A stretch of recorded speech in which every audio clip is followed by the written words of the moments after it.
చెప్తాను స్టోరీ చెప్తాను, అందరూ వినండి. దీన్ని నీకు అడుగుతాను, మీరు చెప్పాలి వెంటనే నాకు.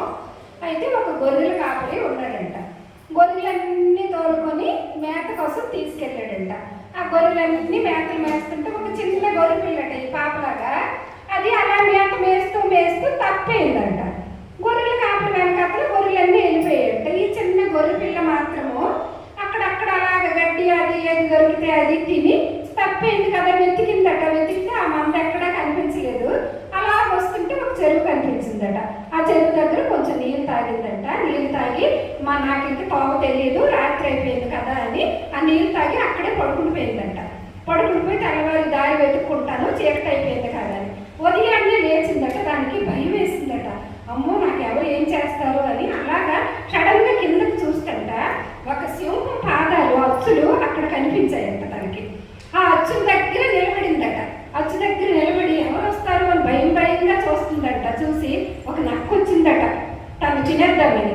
ఇదిగో నన్ను టచ్ చేయకు, టచ్ చేసావంటే చూసావా నాకు సింహం పాదాలు ఇక్కడ ఉన్నాయి, నాకు సింహం కాపలా పెట్టి వెళ్ళింది అని చెప్పి. అమ్మో అంత పెద్ద సింహమే ఈవిడికి తోడుగా ఈ మేకున్నాయి కదా అని ఆ నక్క వెళ్ళిపోయిందట.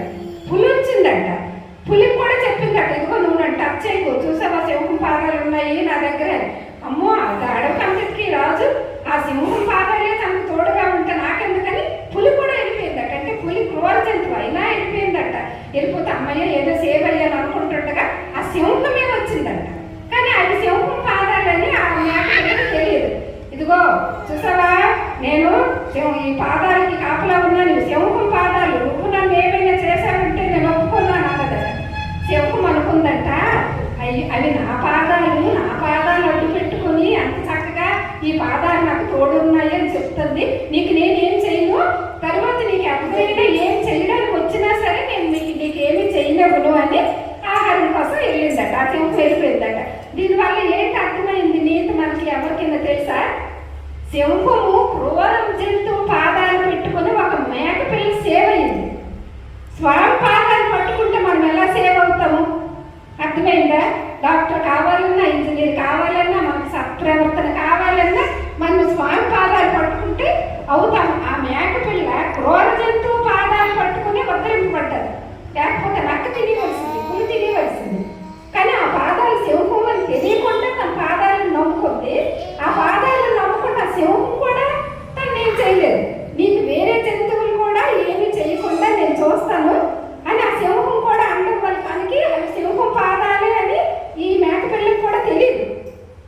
ఆ క్రూర జంతువు పాదాలు పట్టుకొని ఒక మేక పిల్ల అంత సేవ్ అయిందంటే మనం స్వామి పాదాలు పట్టుకుంటే మన ఫ్యామిలీస్, మన అమ్మ నాన్నలు, మన తోడపుట్టినోళ్ళు, మనము ఏ కోరికలు కావాలంటే ఏమనుకుంటే అవి మనకి తప్పకుండా నెరవేరుతాయి. ఇందులో నీతి ఏంటి?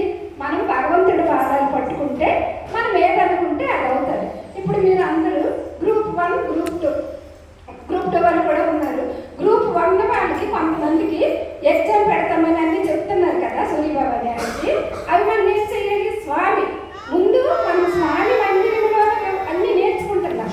నాలెడ్జ్ అంతా మనకి ఎక్కడి నుండి వస్తుంది? స్వామి మందిరం నుంచి. మీరు బాల వికాస్ రావడం వల్లే కదా మనకు అంత తెలుసు. స్వామి గురించి మనకు తెలియాలి. ముందు స్వామి ఎక్కడ పుట్టారు, తల్లిదండ్రులు ఎవరు, అన్నదమ్ములు ఎవరు, అవన్నీ మనం ముందు తెలుసుకోవాలి. దాని గురించి మీకు ఎగ్జామ్ అనమాట. అదే ఇప్పుడు గ్రూప్ 1 పాస్ అవ్వని వాళ్ళు మీ అందరికీ చెప్తున్నారు కదా, నేర్చుకుంటున్నారు.